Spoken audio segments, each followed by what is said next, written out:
Assalamualaikum warahmatullahi wabarakatuh. Asyhadu anna Muhammadan abduhu wa rasuluh. Ya ibadallah, ittaqullaha haqqa tuqatih wa la tamutunna illa wa antum muslimun.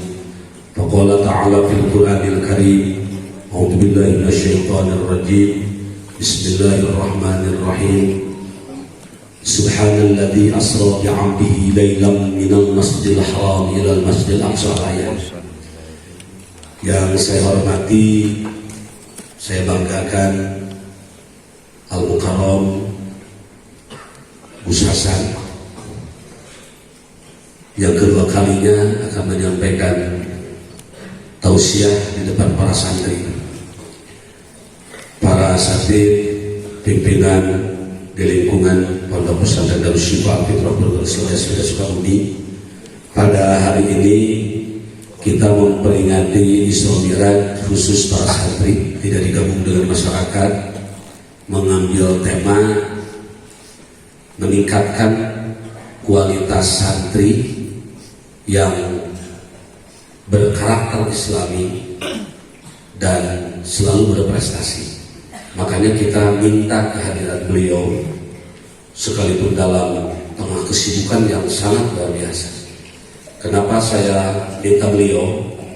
Karena kita sadar bahwa Darus Syifa ini pondok pesantren yang ada di kampung, tentu gizi kurang terlalu memadai. Akibat daripada gizi kurang tidak memadai, maka tentu pengaruhnya terhadap perkembangan tubuh, melek, letih, begal. Ternyata ukuran badan itu bukan menjadi sebuah ukuran. Makanya kita hadirkan ulama dari segi postur yang kecil, tapi jangkauan hebatnya luar biasa.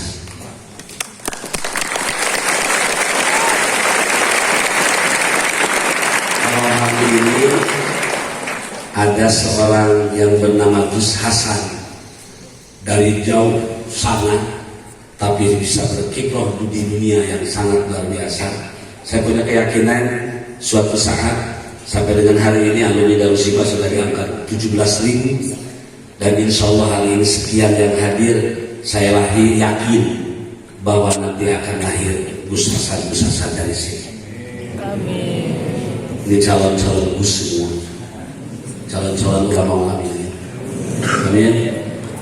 Saya perlu sampaikan kepada yang terhormat Al-Mukarram Gus Hasan, anak-anak kami ini alhamdulillah ini yang dari jauh semuanya, tapi semangat mencari ilmunya sangat tinggi sekali. Akhlak insya Allah Jadi kalau ada kiai yang mau mendapatkan santri Darushifa ini sangat beruntung sekali. Karena memang santri Darushifa dididik di bidang akhlak, tapi bukan dalam arti tidak bisa ngaji, ngajinya bisa juga. Dan memang anak kita ini yang perempuan itu cantik-cantik, sehingga saya ngajar kadang-kala masya Allah tidak tahan untuk melihat.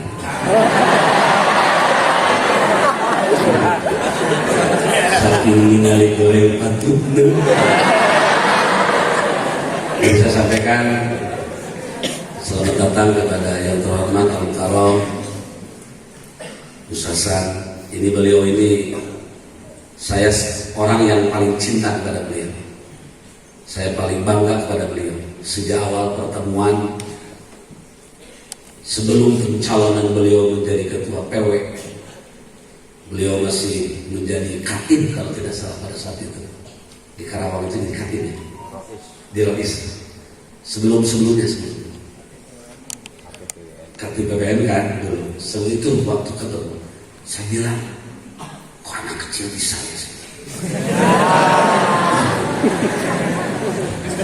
Anak kecil, kok bisa sih? Sampai saya bertanya, siapa sih dia? Emang punya apa? Kok hebat banget. Terakhir pencalonan beliau di Garut, Bayongbo, subhanallah, menang pada saat itu. Saya semakin cinta kepada beliau. Hanya karena sudah menjadi ketua PW malu, ya ada agak bergaya asli. Rasa dekat dengan pejabat, uang banyak, akhirnya melupakan saya. Dan hari ini beliau subhanallah diberikan amanah untuk menjadi katib di PPN. Ini sangat luar biasa.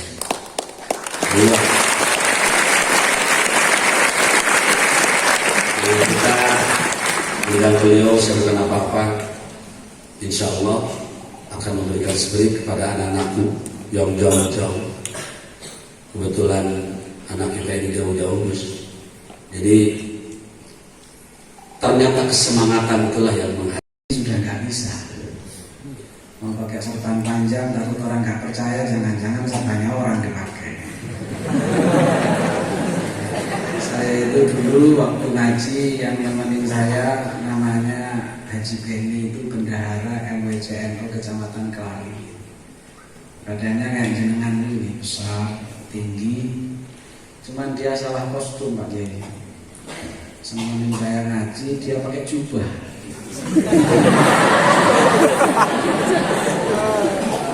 Pas turun di tempat pengajian, ribuan orang itu nggak ada yang salaman sama saya.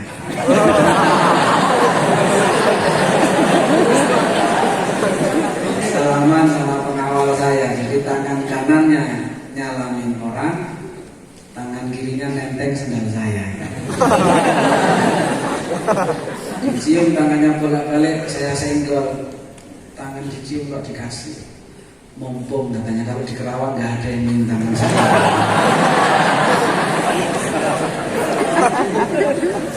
Didudukkanlah di tempat bareng Pak Kiai. Saya disuruh duduk di dekatnya MC. Cuma MC-nya cowok waktu itu. Kalau di sini didudukkan di dekat MC, kayaknya enggak gitu.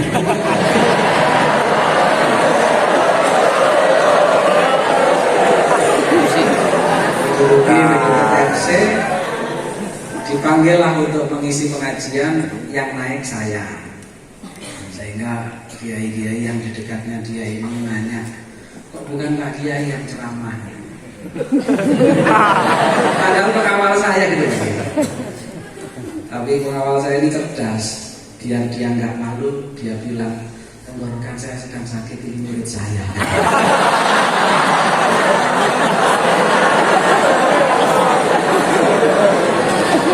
Artinya jadi kiai kalau nggak ada potongan kiai ya begitu. Kadang di pesantren sendiri masih suka kalau ketemu wali santri minta tolong sama saya nitip kardus buat anaknya. Risiko.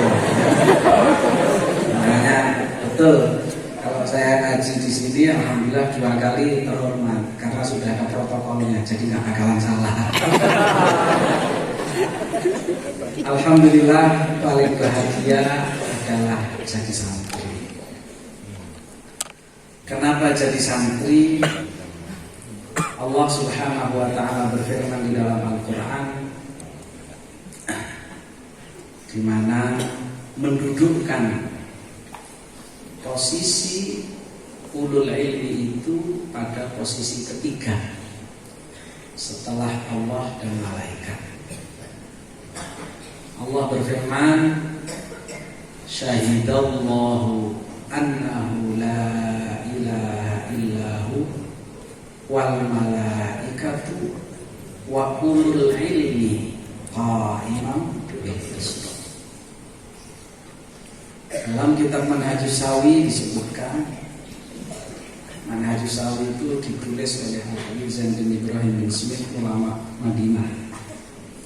Beliau mengatakan, andaikan keutamaan orang yang hidupnya ngurus ilmu, baik itu yang belajar maupun yang mengajar, hanya ada dalam satu ayat ini saja, lakafah, sudah cukup sebagai fakhar, kebanggaan bahwa ulul ilmi diposisikan pada peringkat dan derajat ketiga setelah Allah dan malaikat. Ini sudah cukup, andaikan itu saja. Dan orang yang milih hidupnya untuk ilmu itu adalah orang yang sudah menentukan pilihan yang benar. Karena orang kalau milih ilmu itu bonusnya banyak. Tapi kalau milih yang lain belum tentu bonusnya ilmu. Dan tidak mungkin akan mendapat bonus ilmu karena ilmu itu bukan barang bonus. Pertanyaannya, kenapa Nabi Sulaiman kaya? Nabi Sulaiman itu kaya, pangkatnya paling tinggi karena raja, mulia karena menjadi nabi dan rasul, istimewa karena istrinya banyak. Kalau santri banyak ya banyak temennya. Tapi kalau istri banyak jarang-jarang. Nabi Sulaiman itu istrinya 1000. Kayak iya udah bayangin apa gitu ya. 1000 itu kalau digilir sehari satu ketemu istri. Kalau digilir sehari itu ketemu istri yang pertama 3 tahun kemudian. Karena 1 tahun itu 360 hari. Kalau 1000 istri berarti gilir setiap hari satu, ketemu namanya nomor istri satu lagi 3 tahun kemudian. Jadi sudah perawan lagi istrinya.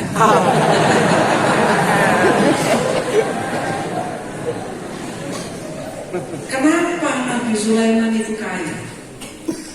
Kenapa Nabi Sulaiman pangkatnya tinggi sebagai raja?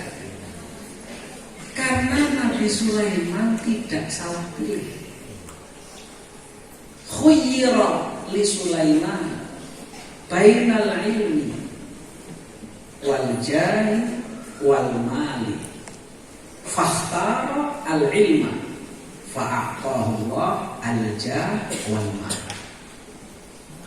Nabi Sulaiman dikasih pilihan 3 oleh Allah. Ini ada ilmu, ini ada tahta, ini ada harta. Sulaiman kamu pilih yang mana? Fakhtara Sulaiman al-ilma. Nabi baca tahlil. Yang satu sedang mengupas nasihat-nasihat Rasulullah SAW tentang hukum. Kemudian baginda Nabi ketika masuk masjid memberi penilaian kepada 2 majelis ini dan beliau bersabda, "Kila majlisain ala khair." 2 majelis ini sama-sama bagus. Tapi Rasulullah SAW tidak nimbrung bersama dengan orang yang sedang berpikir, tapi nimbrungnya dengan orang yang sedang halaqah, yang sedang mengaji.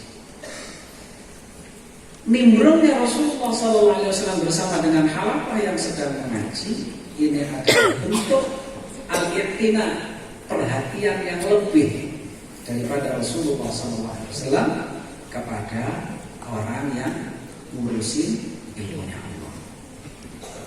Sekarang menjadi pertanyaan, ini santri duduk banyak di kelas baru, ketika ngaji kiainya sama, ketika belajar kitabnya sama, tapi uniknya ketika keluar jadinya beda-beda. Ada yang Masya Allah keluar terus dia ngaji, keluar dia ngurus madrasah, keluar dia ngurus masjid, keluar ada yang ke pasar, keluar ada yang keluar dari pesantren nongkrong di perapatan.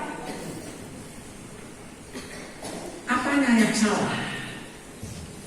Apakah pesantrennya yang salah? Pesantrennya sama. Apakah gurunya yang salah? Gurunya juga sama. Apakah kitabnya yang salah? Kitabnya sama. Terus apanya yang salah? Perbedaan masing-masing hati ketika kita sedang mencari ilmu. Karenanya maka Rasulullah SAW dalam hadis yang dikenal dengan hadis Jibril memberikan panduan bagaimana tata cara mencari ilmu yang sebenarnya.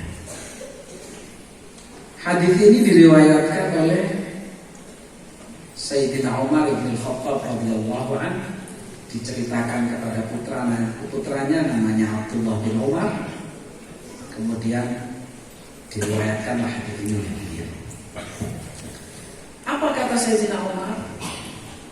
Bainama nahnu julusun 'inda Rasulillah sallallahu alaihi wasallam. Ketika kami sedang duduk bersama dengan baginda Nabi sallallahu alaihi wasallam, idh tala'a alaina rajulun. Tiba-tiba datang seorang laki-laki. Syadidu bayadith thiyab, bajunya sangat putih bersih. Syadidu sawadi sya'ri, rambutnya sangat hitam.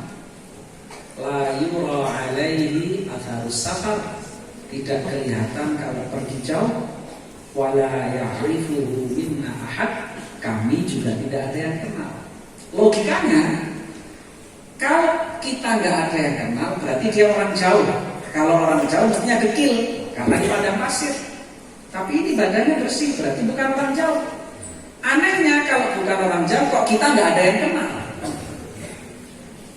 Fajalasa amama Rasulillah sallallahu alaihi wasallam, tiba-tiba duduk di hadapannya baginda Nabi sallallahu alaihi wasallam. Fa asnada rukbatayhi ila rukbatayhi, dua lututnya ditempelkan ke lututnya Rasulullah sallallahu alaihi wasallam.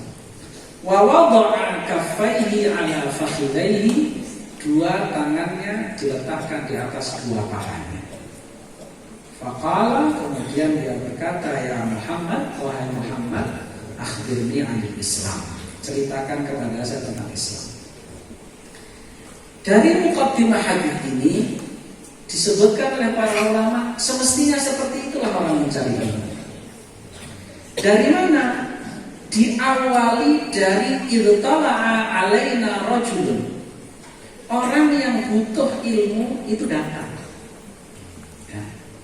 Berarti dari jauh datang ke pesantren, dari berbagai macam provinsi datang ke Sukabumi, dari negara lain datang ke Sukabumi, datang. Datangnya untuk apa? Untuk mencari ilmu. Kata Imam Malik bin Anas rahimahullah, beliau mengatakan, al-ilmu yukta walayat. Ilmu itu didatangi, bukan ilmu yang datang. Jadi kalau hari ini ada ilmu yang datang, itu ilmu lagi ngecer. Ya, ilmu eceran, asom. Al-ilmu yukta walayat. Ilmu itu datang, datang. Ittala'a alaina rajulun. Kemudian yang kedua, ada kedekatan emosional antara guru dengan murid. Fa'asnada rukbatayhi ila rukbatayhi. Lututnya ditempelkan dengan lututnya Rasulullah sallallahu alaihi wasallam. Al-qurbu minal mu'allim. Dekat kepada orang yang mengajar. Al-qurbu bimakna al-hissi atau bimakna al-ma'nawi. Artinya dekat itu bisa secara zahir, badannya yang dekat, kita tidak terlalu jauh kalau ngaji jaraknya dengan guru kita, atau kalau tidak mungkin ada dekat secara maknawi, hati kita selalu ada halaqah dengan guru kita. Dulu ada namanya Sahibul Ratib Al-Habib Umar bin Abdurrahman Al-Abbas. Punya murid namanya Syekh Ali bin Abdullah Baros. Kejadian suatu saat Syekh Ali bin Abdullah Baros ini mijitin Habib Umar bin Abdurrahman, mijitin kaki. Tiba-tiba datang Nabi Khidir. Nabi Khidir datang, diumumkan sama Habib Umar bin Abdurrahman Al-Abbas. Santri-santri, ini ada Nabi Khidir datang yang mau salaman pada salaman. Santri pada tunduk salaman dengan Nabi Khidir. Syekh Ali bin Abdullah Baros mijitin aja, nggak bergerak mijitin gurunya. Sampai santri semuanya sudah habis salaman dengan Nabi Khidir. Sampai Nabi Khidirnya pulang, Syekh Ali bin Abdullah Baros tidak salam. Tanya sama Habib Umar, kenapa kamu tidak salaman? Kan saya tidak disuruh salaman. Saya dari tadi perintahnya disuruh mijit kaki. Kamu nggak punya inisiatif pengen salaman, kalau nggak diperintahkan enggak. Kenapa? Saya punya satu keyakinan. Orang yang didatangi lebih mulia daripada orang yang datang. Dan Nabi Khidir ketika bertamu kepada panjenengan, saya meyakini jenengan lebih mulia daripada Nabi Khidir. Satu. Yang kedua, yang mengenalkan saya tentang agama, yang mengenalkan saya tentang Allah Subhanahu wa Ta'ala, yang mengenalkan saya bagaimana cara saya bisa sholat yang benar, bukan Nabi Khidir, tapi panjenengan guru saya. Sehingga muncullah kalimat yang ma'ruf, yang dikenal, laulal murabbi ma'araftu rabbi. Andaikan tanpa pendidik, saya tidak akan mengenal Tuhan. Itu ucapannya Syekh Ali bin Abdullah Baros. Sekarang diviralkan dengan lagu yang lebih baru lagi. Syair yang dikenal, Man ana laulakum. Siapakah saya kalau tanpa kalian wahai mu'allim. Ini sebagai bentuk mempunyai kedekatan yang luar biasa. Al-Imam Syafi'i rahimahullah, beliau tinggal di Mekah, pengen ngaji kepada Imam Malik bin Anas kitab Al-Muwatta. Beliau datang dari Mekah ke Madinah dan selalu mengambil posisi yang paling dekat dengan gurunya Imam Malik bin Anas rahimahullah. Itulah contoh-contoh bagaimana orang-orang besar ternyata teori cara mencari ilmunya luar biasa sehingga menghasilkan sesuatu yang besar. Dulu di Yaman ada seorang mu'allim mengajarkan namanya Al-Asma Al-A'zam. Intisarinya Asmaul Husna. Ya. Orang kalau doa pakai intisarinya Asmaul Husna yang disebut dengan Al-Asma Al-A'zam, doanya pasti diijabah oleh Allah Subhanahu wa Ta'ala. Ketika datang pengen belajar, oleh gurunya dikasih tes. Tesnya nggak pakai tulisan lagi. Kamu kalau mau ngaji, dites dulu sini sebelum ngaji di sini. Apa tesnya tadi? Sekarang kamu tolong pergi ke pasar. Tesnya disuruh pergi ke pasar. Tugas saya apa? Melihat kejadian yang paling aneh di pasar. Nanti kalau sudah nemu, pulang lagi ke sini, ceritakan kepada saya kejadian yang paling aneh di pasar itu apa. Nah, berangkatlah dia ke pasar. Sampai di pasar dari pagi sampai siang tidak menemukan kejadian aneh, cuma orang jual beli dan lain sebagainya. Sudah hampir capek nggak menemukan kejadian aneh, tiba-tiba datang Jundi, ya Satpol PP lah kira-kira begitu. datang pengen beli kayu bakar, dan yang jual kayu bakar itu orangnya sudah tua, kakek-kakek. Dari jauh dilihat sedang terjadi transaksi tawar menawar, dia juga nggak dengar bicaranya apa. Tiba-tiba Junjun ini marah, dagangannya kakek-kakek tadi kayu bakarnya ditendang sehingga acak-acakan. Ketika ditanya kakeknya, ternyata Junjun tadi nawar dengan harga yang rendah, tidak dikasih, dia marah, kemudian dia acak-acak. Dia kembalilah ke pesantren. Pak Kiai, saya sudah selesai menemukan kejadian aneh. Diceritakanlah kejadian itu sama Pak Kiai, ditanya, kalau kamu hari ini saya ajarin Asmaul A'zam dan doa kamu mustajabah, Jundi atau Satpol PP tadi kamu doakan biar apa kira-kira? Dites sama Pak Kiai. Wah, dia langsung emosi. Pak Kiai, kalau hari ini saya diajarin Asmaul A'zam dan doa saya mustajabah, saya mau doakan Jundi itu celaka di jalan, mau ketabrak bajai, mau ketabrak, pokoknya dia celaka di jalan karena sudah kurang ajar dengan orang tua. Akhirnya kiainya senyum, ternyata ditolak jadi murid. Ya sudah, kamu sekarang pulang dulu. Kok saya ditolak, kenapa? Saya tidak akan mengajarkan ilmu kepada orang yang masih punya jiwa pendendam. Karena hati itu ibarat dalam katanya wi'a. Wi'a itu bejana, yang kalau bejana itu belum bersih, dipaksa diisi oleh air, bisa saja. Tapi air yang ada di dalam bejana itu tidak akan bisa dimanfaatkan oleh orang lain. Sehingga butuh kebersihan jiwa, dan kebersihan jiwa ini bisa dibangun ketika antara muta'alim atau murid dengan gurunya mempunyai kedekatan maknawiyah. Artinya, kalau secara fisik kita tidak bisa dekat, maka dekatlah dengan hati, dengan cara jangan pernah di dalam setiap doa kita tertinggal tidak mendoakan guru kita. Minimal gurunya di Fatihah, minimal gurunya disebut di dalam doa.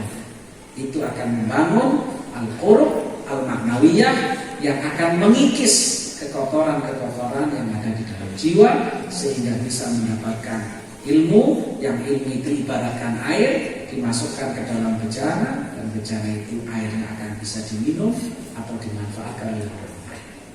Karena apa? Penyakit hati yang paling berat itu yang akan menjadikan ilmu itu seperti berperang. Al-ilmu harbun lil muta'ali kasayyi harbun lil makan.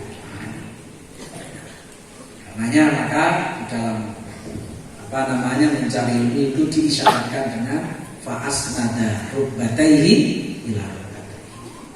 Yang selanjutnya wa wada'a kaffaihi ala fakhidaihi. Kedua tangannya itu diletakkan di atas dua pahanya. Ini sebagai bentuk pendidikan kepada kita. Orang kalau pengen cari ilmu harus pakai adab. Tidak bisa cari ilmu tidak pakai adab.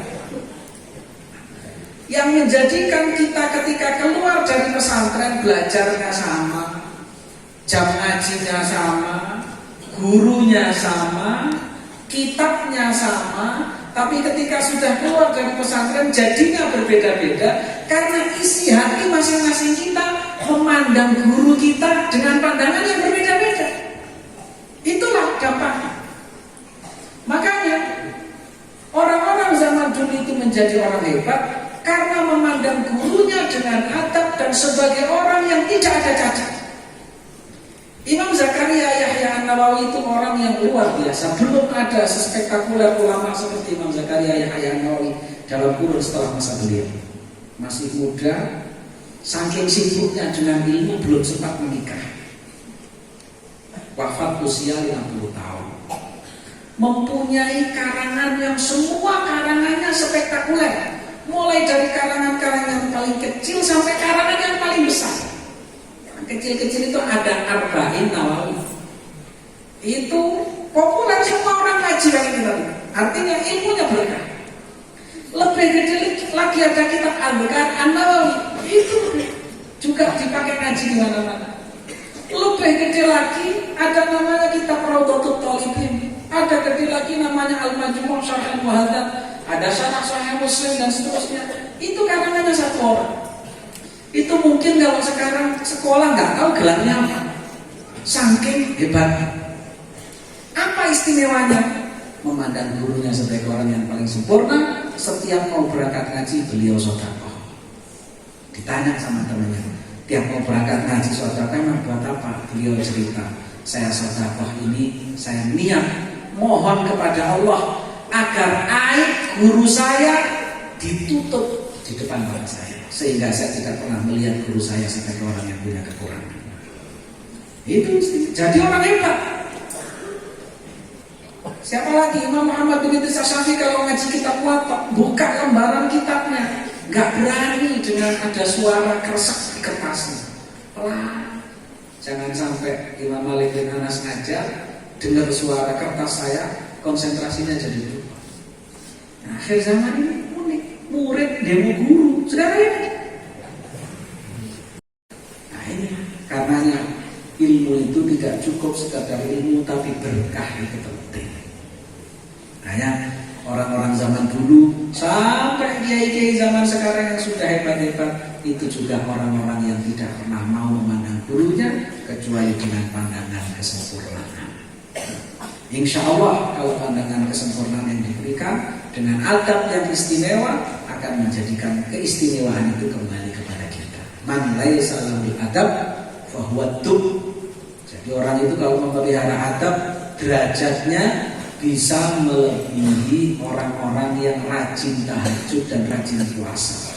Orang jarang tahajud, jarang puasa, tapi adabnya bagus, lebih bagus dibandingkan orang yang rajin tahajud, rajin puasa, adabnya tidak bagus. Apalagi akhlak kepada guru.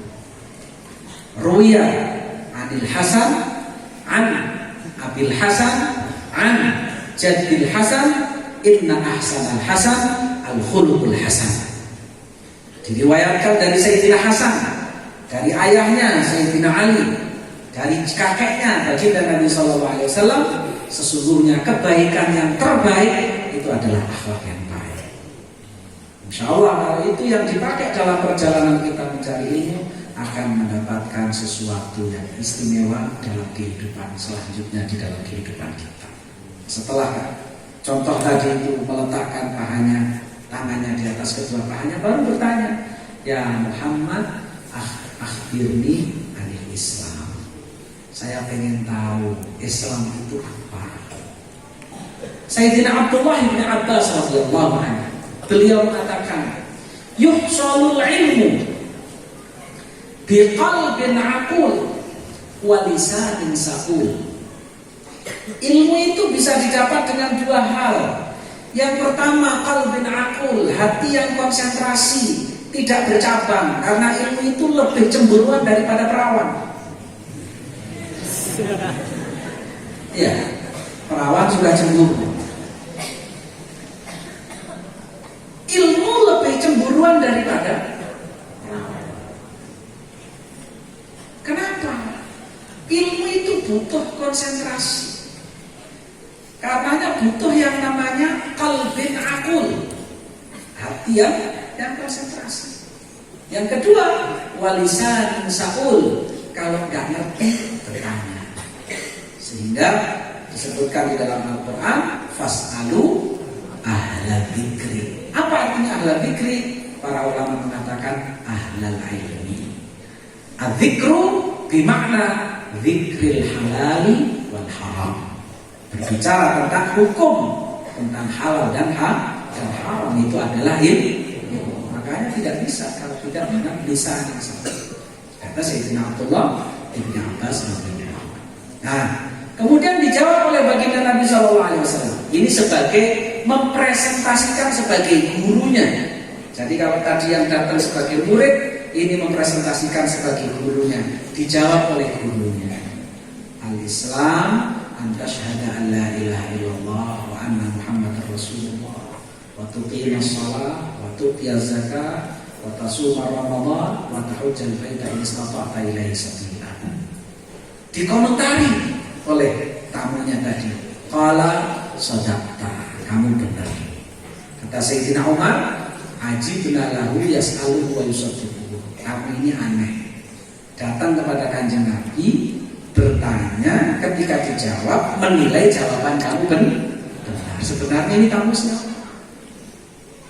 Jadi dijawab Islam itu 5 rukunnya tadi. Tanya lagi, akhirnya adil iman. Dijawab lagi oleh Kanjeng Nabi, mempresentasikan sebagai guru. Karena Rasulullah SAW bersabda, innama bu'ittu mu'allima. Innama bu'ittu mu'allima. Saya ini diutus ke muka bumi ini selain daripada penyempurnaan akhlak adalah sebagai guru, sebagai mu'allim. Dijawablah, antum minabillah wa malaikatihi wa kutubihi wa rusulihi wal yaumil akhir wa bil qadri khairihi wa syarrihi min Allah Ta'ala. Komentar lagi, qala sadaqta. Pertanyaan lagi yang selanjutnya, akhbirnya anil ihsan, anta'budallaha ka'annaka tarahu fa in lam takun tarahu fa innahu yaraka. Pertanyaan keempat, akhbirni anis saah. Saya pengen tahu kiamat itu kapan. Kanjeng Nabi apa jawabnya? Mempresentasikan sebagai guru. Mal mas'ulu anha bi'a'lama minas sa'il. Orang yang ditanya tidak harus selalu lebih tahu daripada yang bertanya. Artinya apa? Seorang guru mempresentasikan diri juga harus memberikan pendidikan tawadhu kepada anak-anaknya. Tidak harus merasa paling tahu segalanya. Mentang-mentang guru terus harus bisa semua jawab pertanyaan murid, harus saya jawab. Tidak seperti itu. Ada sesuatu yang tidak tahu. Imam Malik bin Anas itu Imam Darul Hijrah. Dulu di Madinah itu, Rasulullah SAW ada orang berzina, lengket, nggak bisa dilepas.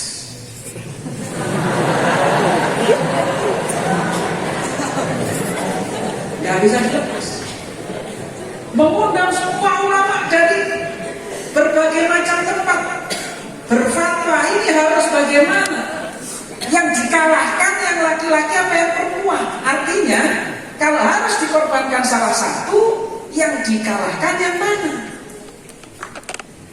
Ya, akhirnya semua berfatwa ini dimatikan saja perempuannya, yang diselamatkan yang laki-laki. Yang ini berfatwa sebaliknya dan lain sebagainya. Gak menyelesaikan masalah. Bertanyalah kepada Imam Malik, diberi jawaban oleh Imam Malik, diberikan hukuman jilid karena keduanya masih baru muhsan. Setelah jilidan yang ke-100 lepas. Sehingga semua ulama mengatakan la yufti wa Malik fil Madinah. Jangan pernah ada yang berfatwa selama di Madinah masa Imam Malik. Imam Malik itu selama di Madinah gak pernah pakai sendal, selalu lepas sendal. Kenapa? Beliau adab kepada baginda Nabi SAW. Jangan sampai debu yang ada di Madinah ini, jangan-jangan ada debu yang pernah nempel kepada baginda Nabi SAW, sehingga beliau tidak berani pakai sendal selama di Madinah. Nah, Imam Malik beradab kepada Rasulullah SAW sebagai muallimnya semua umat Islam. Nah, Imam Malik ini didatangi oleh tamu dari Mesir, datang membawa 24 masalah, pengen mendapatkan fatwa dari beliau. Berapa yang dijawab? Hanya 4 atau 7. Selebihnya tidak dijawab. Marah-marah tamu. Ya Imam, kau terkenal Imam Darul Hijrah, terkenal sebagai gurunya Muhammad bin Idris dan seterusnya. Kita jauh-jauh dari Mesir, perjalanan 1 bulan berangkat, 1 bulan kembali, 24 pertanyaan, hanya kau jawab tidak kurang dari separuh. Marah kan? Beliau bangun dan mengatakan, lau sa'atta ila jabalin wa sayyahta anna Malikan jahil, mana pasal darajat inda Allah. Sekarang kamu naik ke atas gunung, marah-marah, teriak, bilang, umumkan kepada dunia, Malik bin Anas orang bodoh, tidak akan berkurang derajatku di hadapan Allah. Jadi ngomong nggak tahu itu biasa saja. La adri nisbul ilmi. Pernah ada kejadian kiai sok tahu masuk TV. Dulu masih ada namanya ANTV. Nggak tahu sekarang masih ada apa enggak. Sudah nonton YouTube dulu, gak pernah nonton TV. Saat kiai-kiainya nonton YouTube sekarang. Nah, ada live, siaran langsung. Siaran langsung, berbicara tentang keluarga sakinah. Ada ibu-ibu yang telepon bertanya kepada Ustadz curhat. Pak Ustadz, saya ini ibu rumah tangga yang sering didolimi oleh suami. Kadang-kadang sampai terjadi KDRT kepada saya. Sehingga saya itu rasa hormatnya kepada suami itu berkurang. Saya ingin bertanya, kalau saya minta cerai kepada suami, apakah saya ini berdosa atau tidak, dan secara hukum boleh apa enggak? Karena sudah masuk TV, mau ngomong mohon maaf Bu, saya nggak tahu jawabannya, kan malu. Besok bisa nggak disuruh rekaman lagi. Ya? Akhirnya apa jawabnya? Begini Bu, menurut saya sebaiknya Ibu banyak tahajud dan puasa, suaminya didoakan. Jadi ini bertanya boleh apa tidak, jawabannya suruh puasa. Kata orang Sukabumi kan jaga pikir, jaga sembuh. Dipikir-pikir jadi gak nyambung. Nah ya begitulah. Jadi ngomong tidak tahu itu biasa. Rasulullah SAW disebutkan di dalam syair, wa kam min la adri ajabal Mustafa hatta atahul wahyu wa illa waqafa. Banyak dari kata-kata la adri Rasulullah SAW menjawab pertanyaan para sahabat. Bagaimana ini Rasulullah? La adri, saya tidak tahu. Hatta atahul wahyu, beliau menunggu sampai datangnya wahyu dari Allah Subhanahu wa taala. Wa illa, dan kalau tidak datang wahyu tentang persoalan yang dipertanyakan, waqafa, Rasulullah memauqufkan, menganggap ini menjadi PR-nya beliau. Jadi biasa saja, makanya di sini Rasulullah SAW mempresentasikan sebagai guru, seperti itulah semestinya. Tidak harus orang itu segalanya tahu. Ya, jadi tidak apa-apa, tidak usah malu mengatakan lah. Itulah la'adri itu nisbul ilmi. Minimal orang yang ngomong la'adri itu tahu kalau dirinya sedang tidak tahu. Jadi kalau misalnya dijawab semuanya kan dia namanya nggak tahu diri, karena dirinya nggak tahu, dia nggak ngerti. Namanya tidak tahu diri. Orang kalau tidak tahu diri sudah repot. Untuk mengenal Allah menjadi semakin jauh, karena orang yang mengenal Allah, orang yang mengenal diri, orang yang mengenal diri. Man arafa nafsahu arafa rabbah. Orang yang kenal dengan dirinya maka akan dia dengan kenal dengan Tuhan. Nah, tanya lagi. Akhbirni an amaratiha. Saya pengen tahu kalau tanda-tandanya kiamat itu apa? 1400 tahun yang lalu, antalidal amatu rabbataha. Yang kedua, wa antaral hufatal auratal alata liha asyari yatatawaluna fil dunya. Satu, nanti akan banyak orang perempuan melahirkan majikannya sendiri. Majikannya sendiri bukan berarti pembantu rumah tangga dihamili majikannya kemudian lahir anak. Tidak. Akhir zaman akan banyak anak yang memposisikan ibunya seperti pembantu. Nah, ibunya disuruh-suruh, ya. Padahal birrul walidain itu tidak seperti itu. Apalagi kalau sudah punya kerjaan, punya anak kecil, nggak punya asisten rumah tangga, anaknya suruh ngomong ibunya jadi babysitternya. Nah itu antal idal amatur robbatan nanti akhir zaman. Dan sekarang banyak kenyataan itu terjadi. Yang kedua, wa antaral hufatal auratal alata ri'a asyai. Nanti kamu akan menyaksikan orang yang dulu hidupnya pindah-pindah karena miskin, hufat kemana-mana nggak pernah pakai sendal, orang pakaiannya setengah telanjang karena keterbatasan kekayaan yang dimiliki sehingga nggak mampu beli pakaian dan nggak mampu beli sendal. Keturunannya ya taqawaluna fil dunya bangga dengan harta-harta sehingga lomba tinggi-tinggian bikin gedung. Dan sekarang jadi kenyataan. Raja-raja di Timur Tengah itu rata-rata bukan keturunan raja-raja zaman dahulu. Termasuk di Saudi Arabia. Itu pemberontak yang sekarang jadi raja. Karena dulu rajanya para ashraf, keturunan dari Sayyidina Hasan. Nah, sekarang mereka memberontak jadi raja. Dulu mereka ya keturunan rombongan begini. Ketika jadi raja, ya tatawaluna fil dunya. Lomba-lomba tinggi-tinggian gedung. Di sana ada Emirat bikin namanya Al-Burj Al-Khalifah, hotel yang tingginya sampai melewatin awan. Di Bahrain sekarang bikin hotel yang tingginya lebih tinggi daripada Burj Al-Khalifah. Muhammad bin Salman nggak terima, sekarang sedang pasang tiang pancang di dekat bandara Jeddah di sekitar kompleks itu. Bikin gedung tingginya 1 kilometer. Itu naiknya gimana? 1 kilometer. Lomba mereka gengsi. Ini bikin segini kita harus lebih. Itu dulunya Hufad, Murad, Ala, Ri'a, Asyai. Yang tatawaluna fil dunya. Nah, rikesnya tiba-tiba tamunya tsumma talaqa pamit. Kata Sayyidina Umar, falabitu maliya. Saya masih bingung ini tamunya Kanjeng Nabi ini siapa. Fasa'alani Rasulullah sallallahu alaihi wasallam.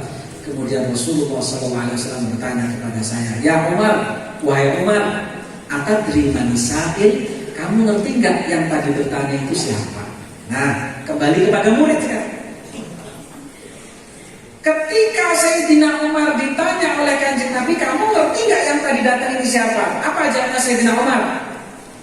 Allahu wa rasuluhu a'lam. Jadi salah satu di antara etika kalau guru bertanya kepada murid, tidak sebaiknya rebutan menjawab, tapi mengembalikan kepada gurunya dan gurunya mengembalikan siapa murid yang ditunjuk untuk menjawab. Itu yang diajarkan oleh baginda Rasulullah sallallahu alaihi wasallam. Kemudian Kanjeng Nabi menyatakan fa'innahu Jibril. Yang datang tadi adalah Jibril. Atakum, datang kepada kalian, yu'allimukum, mengajarkan kepada kalian, dinakum, akan urusan agama kalian. Hadis diriwayatkan oleh Imam Muslim. Nah, ini adalah bagaimana santri sebaiknya dalam mencari ilmu. Karenanya bekal adab, bekal kedekatan kepada muallim datang dari mana-mana sudah. Mudah-mudahan hasilnya ilmu yang barokah. Ya Allah. Sekarang kalau nyari orang pinter banyak, nyari orang pinter dan berkah yang susah. Mudah-mudahan santri-santri di sini menjadi santri yang barokah dengan izin Allah Subhanahu wa taala. Jadi kalau ayah Anda Kiai Haji Mubarak menceritakan tentang saya itu berlebih-lebihan, jangan begitu percaya. Ya, jadi itu terlalu berlebihan. Ya, Kiai karena saking cintanya beliau kepada saya, makanya beliau menilai saya ini seolah-olah tidak ada cacatnya. Padahal saya ini cacatnya luar biasa. Apalagi sampai sekarang juga gak laku-laku, istri hanya satu lagi ya. Itu namanya saya dengan Pak Kiai Mubarak sama anggota Partai Persatuan. Kalau dalam keilmuan itu namanya sama-sama ahli tauhid.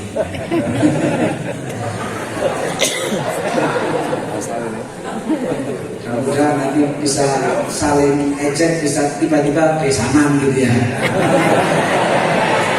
Nggak tahu yang jadi mantu yang mana ini. Mudah-mudahan beliau selalu sehat walafiat. Beliau adalah tokoh yang luar biasa. Saya harus belajar banyak dari pesantren Yasbida ini, dari pesantren Harus Syifa Al-Fitrah, mempunyai sesuatu hal yang hampir tidak dimiliki oleh pondok pesantren yang lain, dan itu adalah fadl min Allah, keutamaan yang diberikan oleh Allah Subhanahu wa taala mudah-mudahan lestari ila yaumil qiyamah. Amin ya Allah. Bisa mencetak para generasi-generasi yang soleh dan muslih. Soleh pribadinya, muslih aktivitas dalam kehidupannya, sehingga bisa melahirkan yang disebut dengan rijalul islah, para tokoh-tokoh yang mampu membuat pembaharuan dan perubahan-perubahan yang positif, khususnya di negeri yang kita cintai ini. Al-Fatihah. Alhamdulillahirabbil alamin. Iyyaka na'budu wa iyyaka nasta'in. Ihdinas siratal mustaqim. Shiratal ladzina an'amta 'alaihim ghairil maghdubi 'alaihim waladdallin. Demikian yang bisa saya haturkan. Kurang lebihnya mohon maaf. Izin langsung pamit ya. Mudah-mudahan selalu dalam barokah Allah Subhanahu wa taala.